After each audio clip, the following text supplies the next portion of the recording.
Tuesday, 29 March, The Gap News This Morning, podcasting live from Kuala Lumpur, I'm Ghazali Abdullah. Good morning. First the headlines. Malaysia-Singapore border allows all public transport from April 1st. 1 week road charge exemption for Singaporean cars entering Malaysia. UMS Pro-Chancellor laments poor English among fresh grads. Zelensky says Ukraine prepared to discuss neutrality in peace talks. Half of Shanghai in lockdown to curb nation's biggest COVID-19 outbreak. Oscars condemn Will Smith's slap and launches review. And Saudi Arabian GP, a burgeoning rivalry between Charles Leclerc and Max Verstappen. And now the news in full.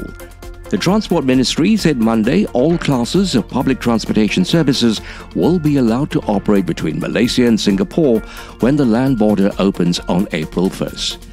The relaxed rules comes after both countries announced that fully vaccinated travellers would be allowed to cross the land border without undergoing quarantine or COVID-19 tests from next month.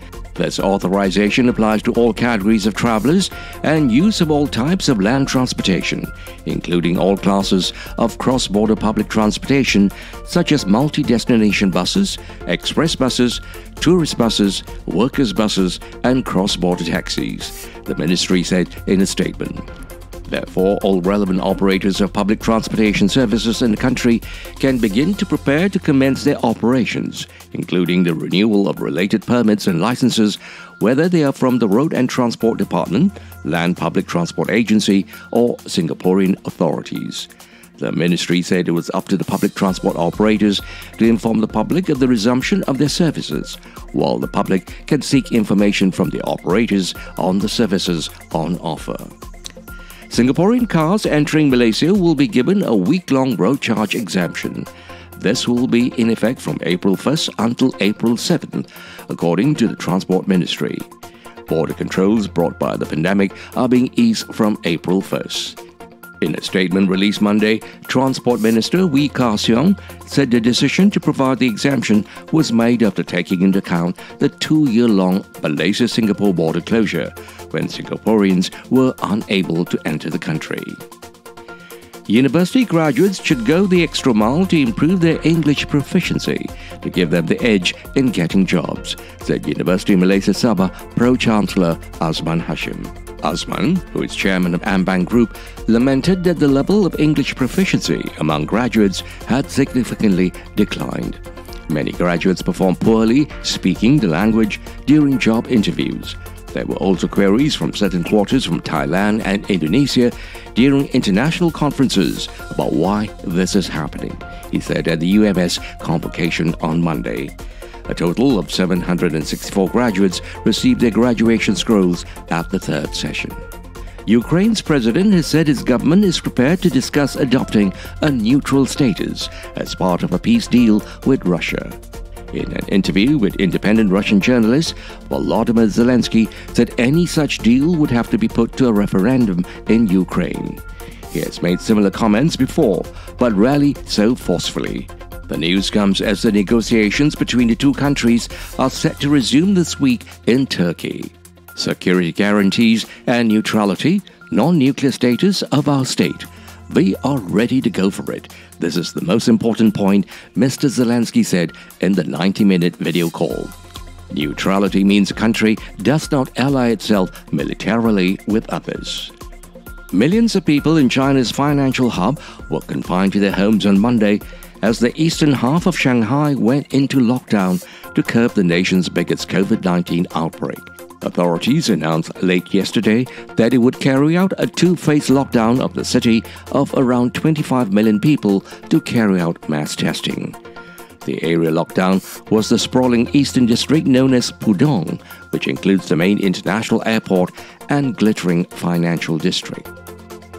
The Oscars Film Academy has condemned Will Smith for slapping Chris Rock at Sunday's ceremony and has launched a formal review of the incident. A statement said it would explore further action and consequences in accordance with California law and the body's standards of conduct. Smith slapped Rock in the face on stage after the comic made a joke about the actor's wife, Jada Pinkett Smith. Moments later, Smith won his first ever Oscar for Best Actor in King Richard. Rock took aim at Pinkett Smith's shaved head, a result of the hair loss condition alopecia. The incident cast a pall on what should have been Hollywood's biggest celebration and overshadowed others' achievements. One member of the Academy of Motion Pictures, Arts and Sciences, which organizes the Oscars ceremony, told the BBC. And now for some sports news. 2 races down in the new Formula One season, 2 fantastic battles between Charles Leclerc and Max Verstappen.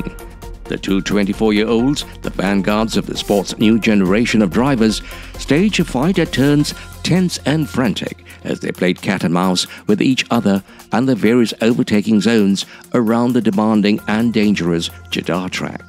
In the first race of the season, it was Leclerc who came on top. In Saudi Arabia, it was Verstappen. After pulling into the pit lane, the two drivers embraced, high on the adrenaline of their intense fight. And the season is so far giving the impression that it has the potential even to match the highs of Verstappen's fight with Lewis Hamilton last year. To end the bulletin, here are the headlines again. Malaysia-Singapore border allows all public transport from April 1st. 1-week road charge exemption for Singaporean cars entering Malaysia. UMS Pro-Chancellor laments poor English among fresh grads.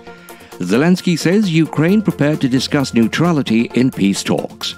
Half of Shanghai in lockdown to curb nation's biggest COVID-19 outbreak. Oscars condemn Will Smith's slap and launches review. And Saudi Arabian GP, a burgeoning rivalry between Charles Leclerc and Max Verstappen. This has been the Gap News this morning, Tuesday 29 March, with reports from Free Malaysia Today, The Vibes and the BBC World Service. The Gap News is also available on the internet news portal Melaka Hari Ini. We hope you found the bulletin informative. We certainly welcome hearing from you. If you do have the opportunity, please do write in. We would certainly love to hear from you. Podcasting live from Kuala Lumpur, I'm Ghazali Abdullah.